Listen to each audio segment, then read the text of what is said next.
Quien impulse estas tecnologías tendrá obviamente el dominio sobre los demás. Renunció en la plaza del gobierno, ¿no? A mí me dio mucho miedo.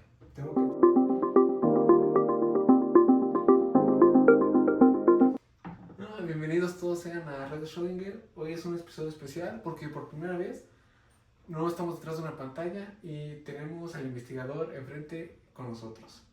Mi nombre es Julián Bernal, estudiante de Ingeniería Física.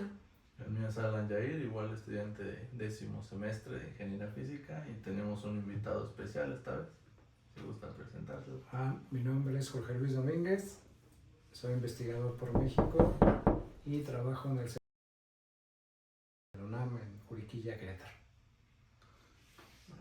Bueno, para empezar, sabemos que usted está aplicado mucho en el área de fotónica. Entonces nos gustaría saber más o menos cuál ha sido su mayor tema de interés en el área. Bueno, yo creo que uno de los temas más que me ha generado interés es la soberanía tecnológica, y es donde entra la fotónica y la óptica en general. Este tema representa una base indispensable para casi todos los avances tecnológicos. En muchos casos estos proporcionan los elementos, digamos, clave para la construcción de aplicaciones tecnológicas. Entonces, la fotónica es uno de las partes o de las tecnologías clave que son habilitantes, es decir, son aplicaciones que se usan en comunicaciones, en informática, en la fabricación de productos tecnológicos, en salud, en energía, en defensa. Entonces, todos los progresos que se lleven a cabo con óptica y fotónica tienen un potencial de generar nuevos conocimientos, promover conocimiento y crecimiento económico, crear nuevas industrias, nuevos empleos, que en este caso serían altamente calificados, por ejemplo ustedes, ¿no? Y proporcionan estas nuevas tecnologías también y para nuevas aplicaciones, ¿no? Eso es algo que es muy importante. Bueno, muchas veces nosotros escuchamos hablar de científicos y eso, y que nos podemos ir hacia la industria o hacia la parte científica justamente, pero en sí no sé si nos podría explicar cómo es el día a día de un científico, o sea, qué hace todos los días en su trabajo, ¿no? Digamos. Sí, bueno, principalmente se hace trabajo en los laboratorios de investigación, se hace investigación. También uno diría, no estoy todo el día en el laboratorio, no, también doy clases, también se dan clases, que es formar recursos humanos, pero dentro del trabajar en el laboratorio, pues también incluye reuniones de grupos de investigación, reuniones con estudiantes, seminarios, por ejemplo ahora, ¿no? Difusión de la ciencia. En general, el tiempo pues lo divides, ¿no? También en planeación. Si tienes resultados, pues haces análisis de resultados. Una de las cosas que más aportan y que más da gusto hacer ciencia es la interpretación de los resultados, cómo interpretas la naturaleza. Y obviamente pues también hay que tener tiempo para las publicaciones. Entonces, un día a día es una mezcla de muchas cosas. Hay momentos donde tienes el estrés de enviar una publicación, o tienes el estrés de preparar una clase, o tienes el estrés de hacer medidas experimentales que pueden durar 1 o 2 días. Entonces hay veces que pues, es muy flexible esto de hacer investigación, y eso es lo que da gusto, ¿no? Que te guste estar en los laboratorios y hacer esto que les acabo de comentar. Hermoso. Bueno, yo creo que muchos jóvenes se pueden llegar a preguntar cómo, a la hora de elegir carrera, qué hacer con su vida, muchos no saben orientarse o para dónde andar encaminados, ¿no? Entonces, una pregunta que creo podría ser interesante es cómo usted se dio cuenta que quería dedicar su vida a la ciencia, a ser un investigador. Pues yo me di cuenta después de haber probado otras líneas, ¿no? Por ejemplo, terminé la licenciatura ya trabajando, ¿no? Estaba trabajando en el gobierno y después entré a trabajar en una empresa de telecomunicaciones. Y ahí fue cuando empecé a darme cuenta que sí me gustaba la ciencia, porque quería regresar al laboratorio donde había hecho mi servicio social y mi tesis. Y me di cuenta también que era una empresa de telecomunicaciones, pero no se hacía nada de dispositivos. Solamente instalabas bloques que ya venían de otros países y esos eran conexiones. O sea, tu trabajo como, yo me titulé como ingeniero de telecomunicaciones, veía que no había dispositivos y digamos, en mi servicio social y mi tesis fue hacer un dispositivo totalmente óptico y ahí fue cuando empecé a buscar, ¿no? Que quería hacer ciencia, por eso es que me metí a hacer la maestría y el doctorado. Por fortuna me aceptaron en un grupo de cristales fotónicos en Europa y después en Europa otra vez probé industria. Vi que ahí tuve la oportunidad de entrar a una empresa donde se fabrican láseres o osciladores paramétricos ópticos y ese fue también otro punto que me hizo ver cómo es la ciencia aplicada, que me hizo todavía otra vez regresar a hacer investigación a México, que era una de las motivaciones que tenía al principio. Mi motivación fue hacer dispositivos, ¿no? Y eso es lo que me motivó a dedicarme a la ciencia. Bueno, yo tengo, no sé si podría decirnos también como de qué fue su maestría. Sí. Cuéntanos un poquito de su recorrido, ¿no? Sí. Que no le preguntamos. Bueno, me titulé como ingeniero de telecomunicaciones en la UNAM, en el campus de la Ciudad de México. Después entré a trabajar, como les dije, a una empresa de telecomunicaciones que se llamaba Antel. Ahí estuve trabajando como tal cual consultor.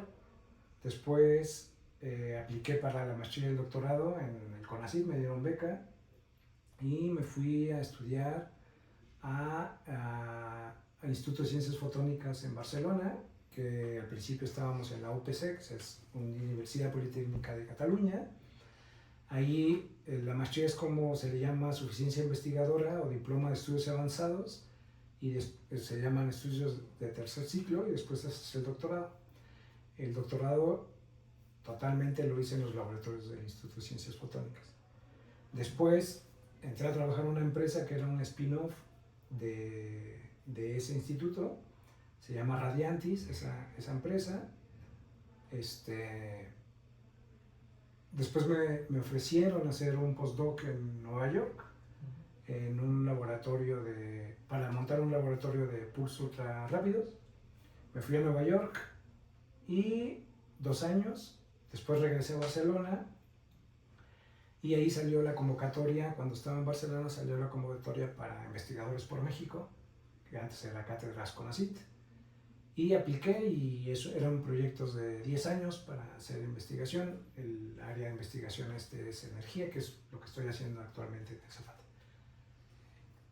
Ese es en general mi recorrido de investigación e industria. Muy completo. Bueno, ahorita nos dijo que se dedica a la fotónica, digamos. Entonces no sé si quisiera como explicar, bueno, si pudiera aterrizar un poquito cómo, en sí, qué es la fotónica, ¿no? ¿A qué se dedica la fotónica? Para alguien que nunca lo ha escuchado, porque igual hay oyentes de primer semestre o que están apenas como buscando entrar a una carrera, no sé si. Ok. Primer semestre, ¿no? Bueno, pues ya les platiqué un poquito de los elementos clave o herramientas clave para los productos tecnológicos y la fotónica entra. Entonces, cuando hablamos de fotónica tiene que ver con luz, pero una definición es generación de luz, transmisión de esta luz y la utilización de la luz. Y no solamente la luz como la que vemos cotidianamente, la luz visible, que sería lo que nuestros ojos ven, sino todo el espectro electromagnético. Y una pieza clave de esta definición de qué es la fotónica es algo que ofrece soluciones a los retos globales de nuestro tiempo, que tiene un futuro potencial en salud, en información, en energía, en seguridad, en cambio climático, en sostenibilidad. O sea, es digamos una línea de investigación que te permite eso, ¿no? Si Si estudias tecnología o si estudias ciencia, pues se darán cuenta que uno de los elementos claves para hacer productos tecnológicos es la luz y es la fotónica, ¿no? No nos separamos de todos los productos tecnológicos y ya lo veremos, ¿no? Sí. Bueno, ya más enfocado en ese tema, usted que está en el laboratorio, ¿cuál ha sido el trabajo del que más se ha interesado o estado más orgulloso por haber realizado? Bueno, uno de los trabajos más importantes que creo que, de los que más me han gustado, ha sido mi tema doctoral, o sea, como me titulé como doctor. Y como les dije, mi motivación fue hacer dispositivos ópticos, totalmente ópticos. Entonces lo hice con el doctorado, hice microresonadores ópticos, que es la pieza clave en el funcionamiento de los láseres, de muchos moduladores. Hacer un resonador es como ese elemento que se utiliza para muchas aplicaciones. Y hice resonadores circulares para detectar pocas moléculas. Este trabajo lo publicamos en una revista importante de buen impacto, es del Nature Communications. Y este trabajo que hacía, pues, identificaba moléculas que estaban depositadas en estos resonadores o sea, queríamos identificar sustancia con un proceso propio de la luz, o sea, con la propia luz poder detectar estas moléculas, y logramos detectar poquitas moléculas. Fue un tema interesante porque no eran moléculas fluorescentes, eran moléculas que se absorbían en la superficie y podían generar esta luz. Entonces el trabajo con el que más me identifico es ese, ¿no? Que me llevó a obtener el doctorado. Interesante. Y bueno, hablando ahorita así un poquito de su tema de investigación, digamos, y lo que ha hecho hasta ahorita en su formación, lo que sea. No sé si nos podría decir algún proyecto que quizás usted no tenga en mente, pero tiene alguna idea, digamos, que de justo una investigación, un dispositivo que podría como cambiar directamente nuestras vidas, o sea, impactar en algo que hacemos cotidianamente, al menos para la gente más en general, no tanto para la ciencia. O sea, me preguntas algún tema de investigación que en algunos años podría cambiar nuestra vida cotidiana. Sí. Ok, entonces yo había pensado que uno de esos cambios es la computación cuántica, es entender lo que actualmente conocemos como bit digital al qubit, esa diferencia en el que todavía está esa tecnología. Hay muchos problemas, por ejemplo, el ambiente, el ruido o las tasas de error, ¿no? Pero que pueden cambiar en algunos años nuestra forma de ver la computación. Es en realidad uno de los temas de investigación que van a cambiar la forma de ver a las sociedades, ¿no? Y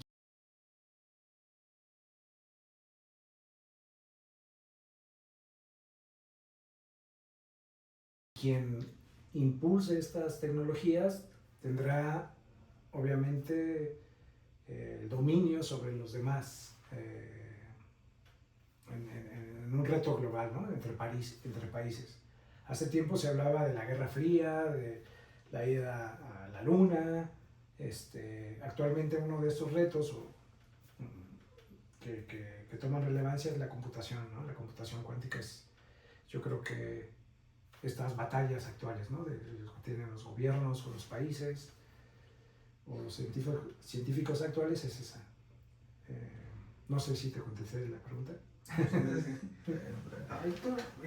Esta puede que sea muy ligada a la pregunta anterior, de hecho hasta puede ser la misma respuesta, pero, o sea, ¿qué temas de ciencia ficción que conocemos podría llegar a ser un hecho en el futuro? Bueno, ya tenemos las bases para poder realizar, así que suene muy, casi como película, ¿no? Ciencia ficción. Pues, por ejemplo, si hablamos de la computación cuántica, estas operaciones con esta computadora podrían ser muy rápidas. Es decir, por ejemplo, con una computadora normal, imagínate hacer operaciones con tu computadora digital actual. Si haces esa operación puede tardarte años en resolverse, ¿no? Pero con una computadora cuántica, esa operación podría hacerse en segundos. O sea, imagínense la posibilidad de resolver problemas lo más rápido posible. Y si lo combinas con inteligencia artificial, que encaja perfectamente en la solución de problemas, o sea, podrías resolver, tendrías, digamos, beneficios sobre los demás, ¿no? Acuérdense que el acceso a la información, los primeros que acceden a la información tienen el beneficio, ¿no? de dominar, ¿no? Esa es, digamos, parece ciencia ficción, ¿no? De poder resolver un problema en segundos,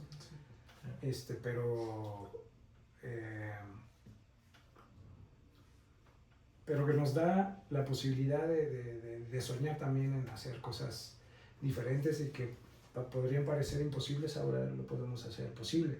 Otro también de ciencia ficción es comunicaciones en el vacío. O sea, acuérdense que cuando pensamos en vacío es salirnos de nuestra atmósfera y ver el espacio vacío. Y las comunicaciones ahí, si viajara la luz en ese ambiente, pues viajaría a la velocidad de la luz, la comunicación sería muy rápido. Entonces, en la tecnología actual, acuérdense que nosotros guiamos la luz con fibras ópticas. Entonces ahí la luz viaja más lento, ¿no? Porque viaja al índice de reflexión de la fibra óptica. Pero imagínense que actualmente ya hay proyectos donde están haciendo vacío dentro de fibras ópticas. Entonces la comunicación o la digitalización estaría a velocidades del vacío, serían más rápidas. Obviamente quienes invirtieron ahí fueron pues estas empresas económicas, ¿no? Que les interesa tener los datos más actualizados y más rápidos, ¿no?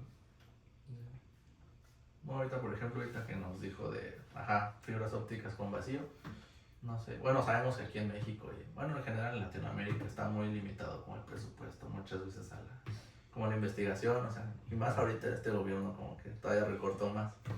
Entonces, no sé, si a usted le dijeran que tiene dinero ilimitado, o sea, lo que usted necesite para desarrollar un proyecto que a usted le interese y que pueda, sí, juntar a su grupo de investigadores, o no sé, aquí mismo, por ejemplo, o irse a otro lugar a investigar, ¿qué le gustaría como investigar así sin ningún límite? Pues a mí me gustaría seguir con el tema que estoy actualmente, que son celdas solares líquidas. Esto es fotosíntesis artificial. Ese sería, digamos, si tuviera presupuesto ilimitado, podría utilizar pues ese recurso para estudiar más materiales, para hacer nuevos materiales, para simular estos materiales, para simular procesos fotocatalíticos, hacer pruebas como nos diera la gana, hacer caracterizaciones con equipos nuevos, a tener acceso a equipos que pues incluso en México no tenemos, y principalmente, aparte de hacer todo eso, preparar todo para hacer un proyecto industrial. O sea, también recursos para hacerlo accesible a las personas, ¿no? Y a la sociedad. Eso yo creo que si tuviera un presupuesto ilimitado, ese fuera mi objetivo. Sí, bueno, yo tengo una pregunta acá que puede ser medio polémica, porque muchos doctores prefieren como que publicar mucho, aunque no esté en un trabajo completo, y otros se toman un poco más de tiempo y publican. Entonces mi pregunta es, ¿usted qué opina que sea mejor? O sea, ¿publicar bien o publicar? Así nada más por... Bueno, yo no está separada, ¿no? O publicar o investigar bien. Yo creo que una de las tareas de los investigadores es hacer ciencia bien y publicarlo. Entonces, yo creo que no están separados. Es un equilibrio, ¿no? Entre ambos. Ese es mi punto de vista. Sí, sí.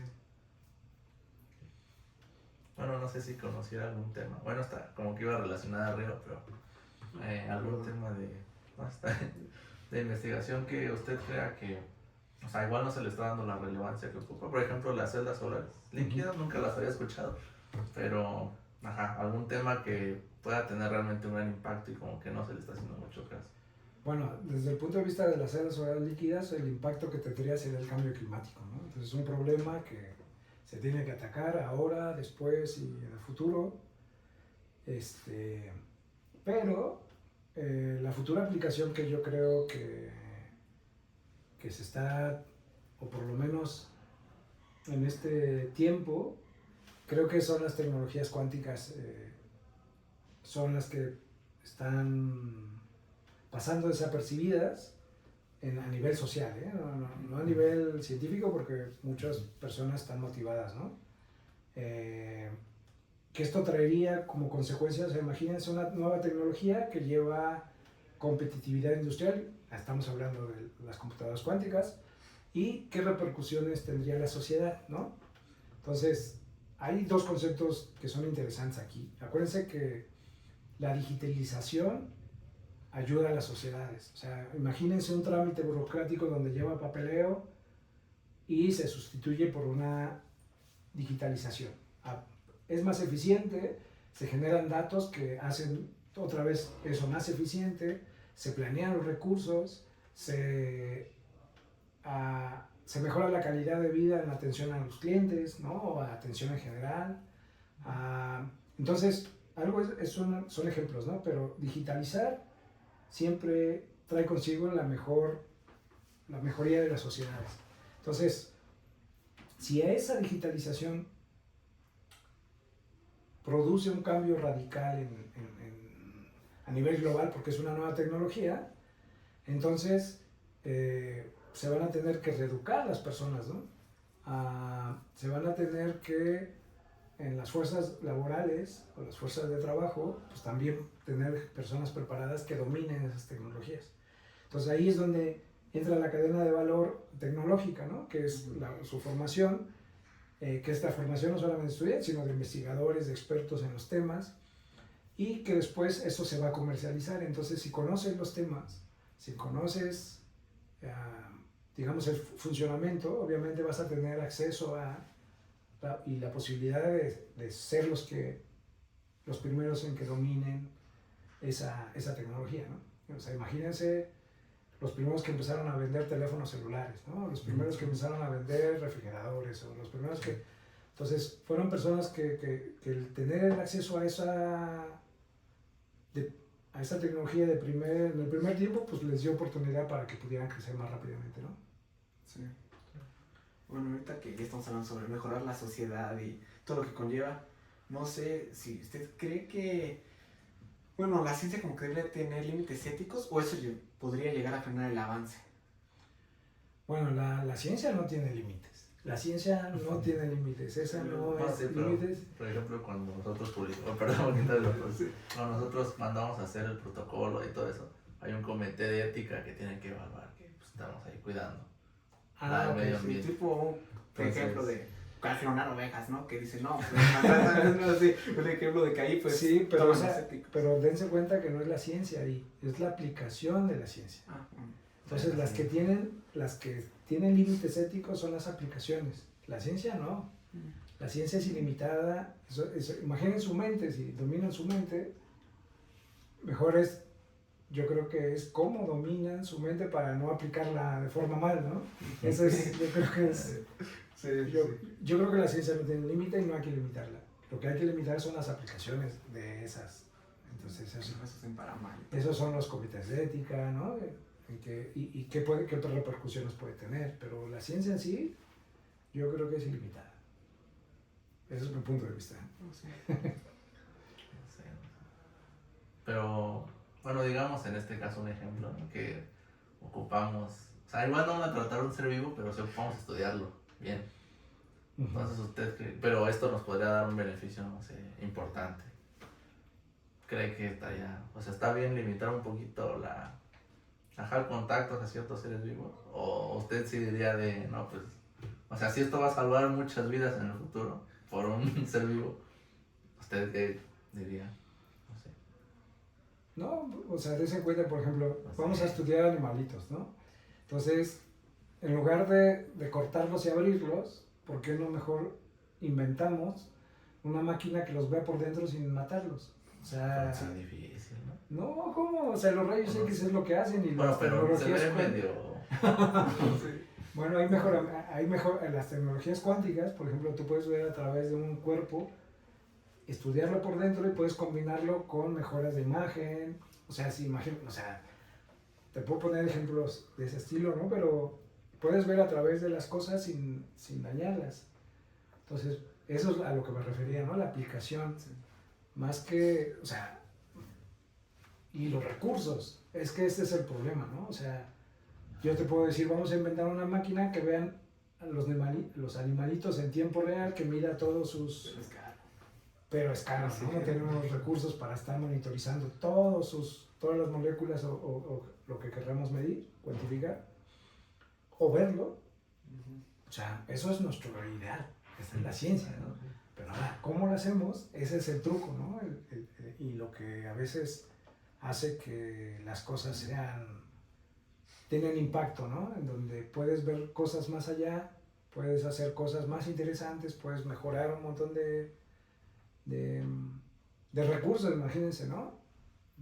El ejemplo que usualmente pongo es el de las operaciones de corazón, con un endoscopio óptico con una fibra óptica. Antes, para hacer una operación de corazón, te abrían las costillas, te las separaban, te exponían el corazón, hacían una incisión y te ponían en tu valvulita y ya te cerraban. Y ahora, o sea, te hacen una pequeña incisión donde entra la fibra, te hacen la operación y en el mismo día sales, ¿no? Entonces la recuperación antiguamente eran meses y si no se complicaban las infecciones y todo lo que conllevaba. Eso es, digamos, el valor, ¿no? Por ejemplo, ahí, ¿qué valoramos? La fibra óptica y el médico que se entrenó para utilizar la fibra óptica para hacer esas operaciones. Entonces, creo yo que sí, o sea, podemos imaginar, pero los recursos son los que nos limitan, ¿no? Sí. Bueno, ya vamos saliendo un poquito del tema, ¿no? Digamos. Usted así como investigador durante su formación, ¿en qué momento han sido que le surgen mejor las ideas? O sea, digamos en su laboratorio o, no sé, igual se está bañando y comiendo y ya, le sale una idea. Bueno, mi tutor de licenciatura, el doctor Leco Alcocer, él me decía que le gustaba caminar, o eso es lo que hacían muchos rusos o ucranianos, que caminando mejoran las ideas. O sea, él caminaba de la oficina a su casa y de su casa a la oficina y él decía que de ahí es donde surgían las ideas. Yo no, yo dentro del laboratorio y fuera del laboratorio creo que salen las ideas y yo creo que el estar en un laboratorio haciendo cosas experimentales, ver experimentos reales, te ayudan a generar ideas reales o ideas que pueden mejorar tu experimento. Yo creo que se generan donde sea, pero te ayudan cuando haces algo, ¿no? Cuando estás, porque después tenemos un montón. Igual, ¿no? Donde las aplicas es en la efectividad, creo yo. Yo me imagino que al hacer un experimento y, no sé, fallar en algo da ideas a nuevos experimentos, Sí, claro, ¿no? claro. Y tienes que verlo, ¿no? Sí. Y probarlo y así, pero siempre debes antes de todo eso tener un objetivo. Si tu objetivo era medir, pues ya mides, ¿no? Y esa medición pues te va a ayudar a mejorar. Y ahí te enfrentas a muchas cosas, ¿no? A lo mejor lo que tú pensabas no era como tú pensaste y salen otras cosas, pero siempre se aprende, ¿no? Sí. Bueno, también, bueno, no tanto de ese tema, pero pues realmente los hobbies que tiene una persona, no sé, ver muchas series, ver películas, jugar tenis, no sé, deporte, influyen mucho en un científico al hacer experimentos, ¿sí? Pues sí, en todas las personas, cualquier actividad que te guste y que te haga feliz es buena, ¿no? Para cualquier cosa. O sea, obviamente si tú lo quieres orientar así, también los hobbies estos pueden ser modelos para ser adaptables o ser una herramienta para la ciencia, pues también, ¿no? Por ejemplo, los que hacen cosas si su hobby es hacer figuritas con máquinas 3D, pues todo el conocimiento que adquieran en la fabricación, pues lo pueden utilizar para generar piezas, O sea, eso es un ejemplo, ¿no? No, sí, pero... O la estrategia, ¿no? Estrategias, por ejemplo, si te gusta jugar juegos de mesa y te gusta la estrategia y sabes cómo ganas, pues también eso lo puedes aplicar como un modelo para que sea exitoso en tu proyecto, ¿no? Sí. Entonces, sí, los hobbies pues mientras seas feliz, lo que pueda ayudar. Ya usted, no sé, como un fanático de la ciencia, como muchos investigadores, yo creo todos, la mayoría, pues supongo que ya tiene obviamente su bagaje de conocimiento sobre ciertos acontecimientos históricos, ¿no? Entonces no sé si hay algún acontecimiento así para usted que sea muy relevante y que hubiera dicho, ajá, que a usted le hubiera gustado participar o presenciar en vivo, ¿no? Como por ejemplo hace poquito el bosón de Higgs, bueno, poquito, que fue importante y relevante, pues, algo así, no sé. No, a mí siempre me hubiera gustado ser a Chichincle de Thomson, ¿no? En el descubrimiento del electrón. Bueno, como verán algunos de los experimentos que tenemos en el laboratorio, pues se inspiran en eso, ¿no? O sea, poner campo magnético a algo, poner campo eléctrico a algo y ver qué responde, ¿no? Entonces, sí, a mí me hubiera gustado ser a Chichincle de Thomson y descubrir esa partícula que al principio creo que le dijo corpúsculo, ¿no? Y que ahora sabemos que pequeños corpúsculos es a lo que le llamamos también fotones, o pues en general yo creo que ese experimento es el que más me hubiera gustado estar, sí. Sí. Bueno, ya cerrando un poco estos temas, y recuerdo que al inicio dijo que antes, como trabajaba en gobierno, bueno, no sé, si no hubiera sido científico, si no hubiera trabajado en eso ¿cómo se llamaba? Bueno, lo que trabajó que me inspiró, ¿qué otra cosa le hubiera gustado ser además de científico? Bueno, sí, les platiqué, ¿no? Sí. Fíjense que no, para mí, tuve problemas con mi familia cuando renuncié a una plaza de gobierno, ¿no? La mayoría busca eso. Y yo, como ingeniero, decidí no tener esa plaza de gobierno y irme a hacer la maestría y el doctorado y decidí hacer ciencia. Si no fuera científico y si no me hubiera inspirado en eso, pues a lo mejor tendría mi plaza y no estaría con problemas de eso. Pero la industria, tengo compañeros que sí les ha ido bien en la industria y creo que posiblemente hubiera seguido también pasos de industria. O sea, creo que solamente tenemos dos opciones. O un negocio particular propio, pero en aquel momento yo no tenía como recursos para poner mi propio negocio. Sí. Entonces, o industria o aguantaba mi plaza, pero no me hubiera ido en la ciencia. Y bueno, igual para conocerlo un poquito mejor, luego se tiene la idea de que un científico es como alguien ahí muy matado, ¿no? Como que ni ve televisión, ni escucha música o así. No sé si nos podría contar un poquito de, no sé, sus películas favoritas, música más o menos que escucha. Sí. Si le gusta algún deporte. Pues en el caso de películas, pues de las últimas, pues por ejemplo, ya les digo, ¿no? Los campos electromagnéticos, pues Tesla, es una película buena. Oppenheimer, ¿no? También yo estaba apasionado y súper divertido en la película y las personas con las que veía me veían raro, ¿no? En música, me gusta toda la música, me gusta bailar. De la música que suelo escuchar es música house, también es música electrónica, pero me gusta de todo, ¿no? O sea, escucho de todo, no tengo problema. No sé si con eso... Sí.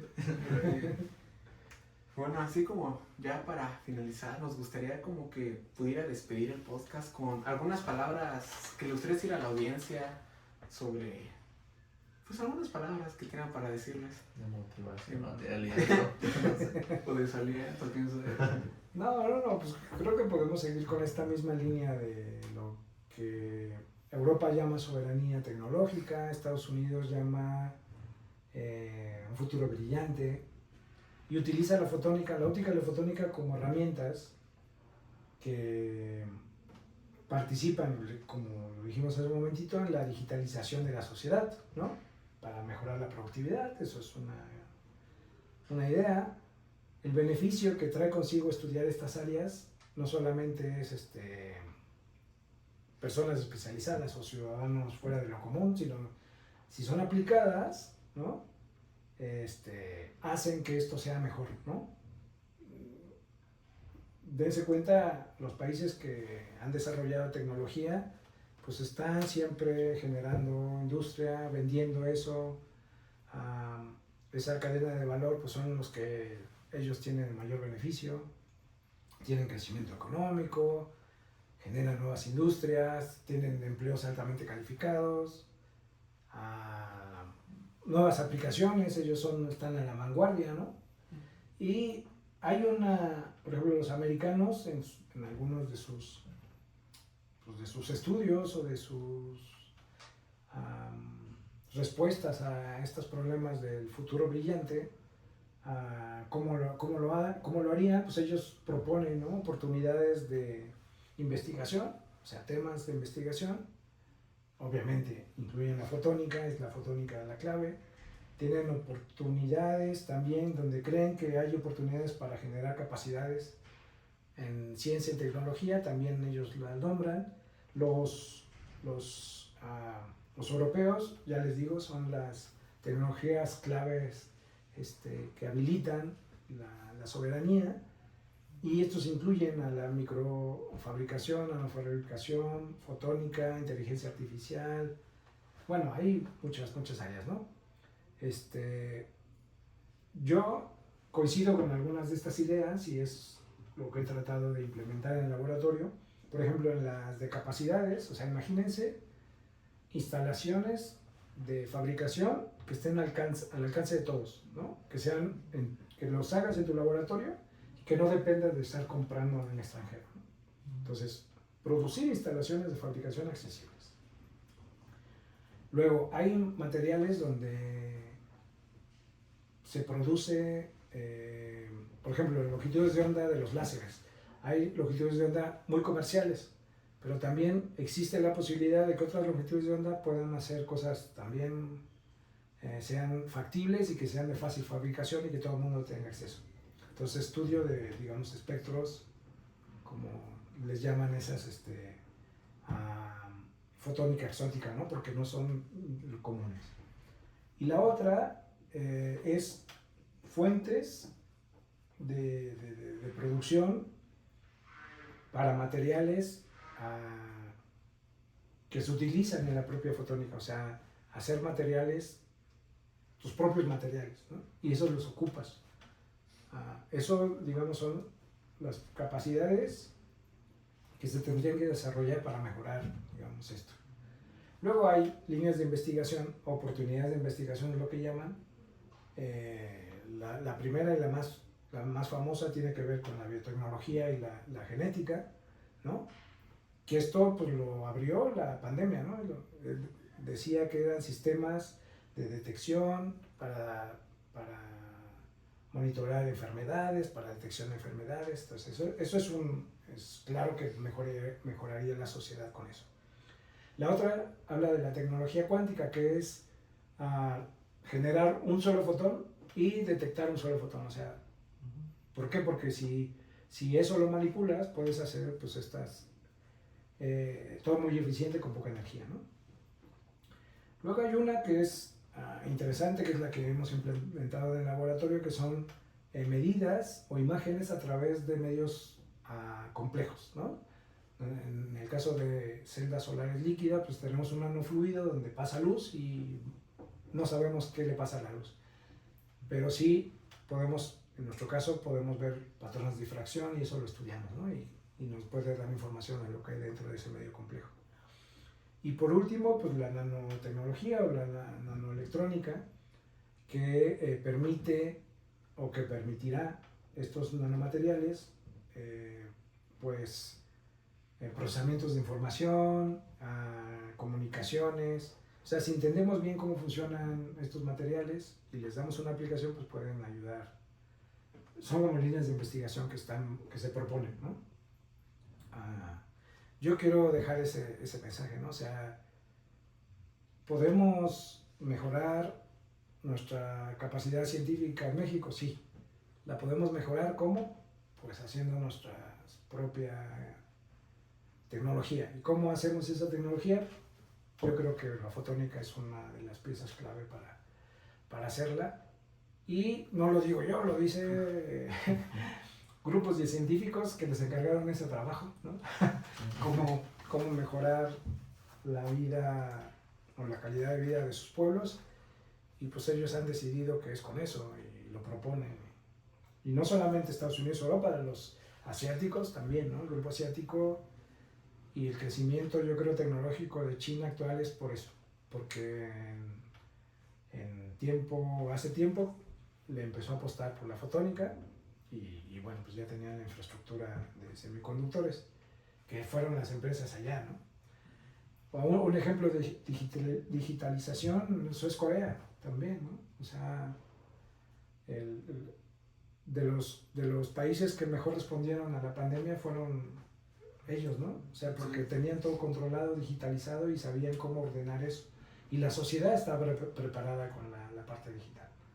Entonces, no solamente a veces pensamos en una máquina, sino también en las personas, cómo reaccionan a esa digitalización. Eso es lo que mejora también la calidad de vida de las personas.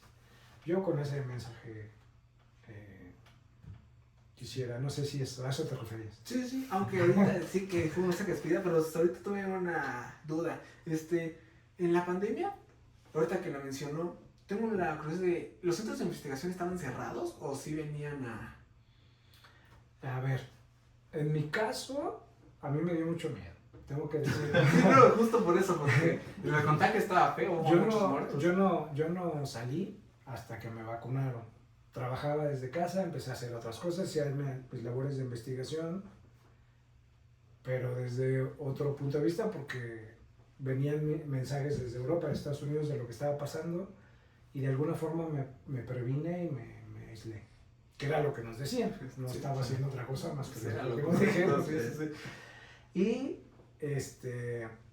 en cuanto entramos, una de las cosas que hice fue algo que pensamos con una estudiante de licenciatura, hicimos biochips más baratos y eso pues lo publicamos y fue como la motivación, ¿no?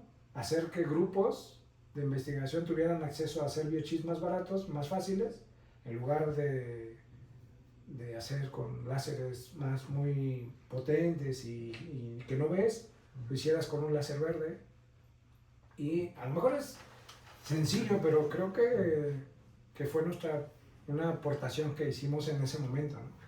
De poder estudiar enfermedades con biochips, para biochips. Y la publicamos.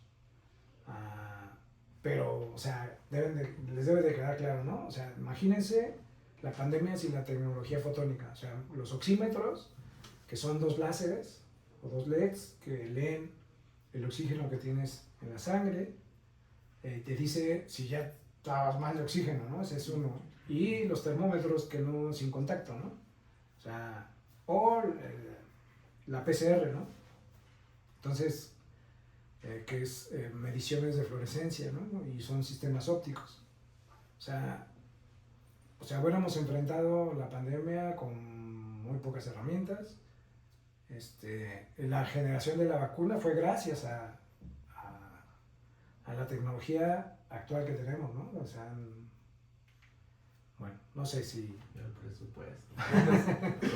Pues fue aportación gubernamental, industria fue de los montos más grandes que se han aportado, ¿no? O sea, los gobiernos y toda la sociedad estaban de acuerdo que pierden las vacunas, ¿no? Compren las vacunas. Pero yo creo que con esto ya despedimos un poquito, ya lo conocimos más un poquito, ya creo que queda bastante claro un poco. Cómo es la vida de un investigador, sus gustos, todo esto. Que sea la rama de investigación. La rama.